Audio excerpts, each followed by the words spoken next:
खेड्यातली मुलगी मैत्रिणीला विचारते, 3 दिवसापूर्वी एका पोरानं व्हॉट्सॲपवर स्टेटस टाकले, आय एम स्लीपिंग.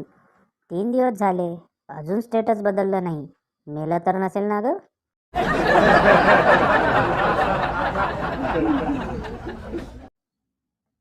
एक मोठी प्रेत यात्रा जात असते. रहदारी थांबलेली असते. एक जण उत्सुकतेने बाजूच्या पुणेकरास विचारतो, कोण गेले आहे? पुणेकर, कल्पना नाही, बहुतेक तिरडीवरचा माणूस गेला असावा.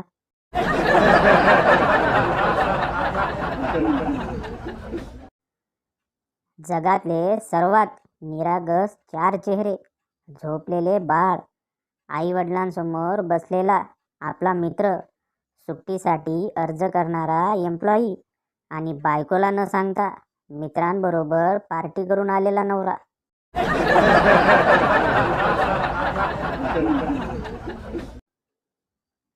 एकदा गावात तलाट्याच्या मागं कुत्रा लागतो.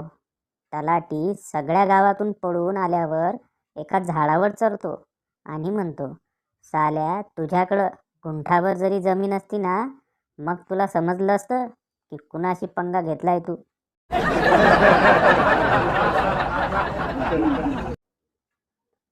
गुरुजी, बंड्या, मला सांग, जर 30 जणांना एक बाग साफ करायला 15 दिवस लागतात, तर 15 जणांना किती दिवस लागतील?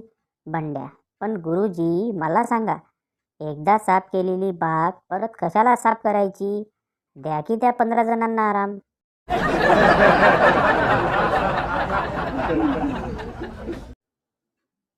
मास्तर, बंड्या सांग बघू, याहूचा शोध कुणी लावला? बंड्या, सर, शम्मी कपूरने. मास्तर ओरडत जंगलात पळाले.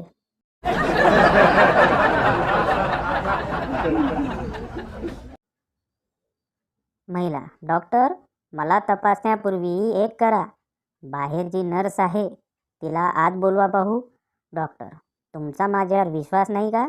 महिला, तुमच्यावर तर आहे, पण नर्सच्या अवतीभोवती रेंगाळणाऱ्या या माझ्या नवऱ्यावर माझा विश्वास नाही.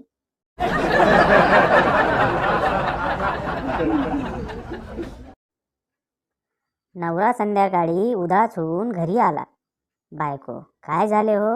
नवरा, आज आमच्या ऑफिसची बिल्डिंग पडली, सर्व लोक मरून गेले. बायको, अरे देवा, मग तुम्ही कसे वाचलात? नवरा, मी सिगारेट मारायला बाहेर गेलो होतो. बायको, देवानेच बुद्धी दिली हो तुम्हाला. थोड्या वेळात टी व्हीवर न्यूज आली की मेलेल्यांच्या नातेवाईकांना 1-1 करोड मिळणार आहेत. बायको रागात, देव जाणे तुमची ही सिगारेटची सवय कधी जाईल. नवरा अजून पण बेशुद्ध आहे.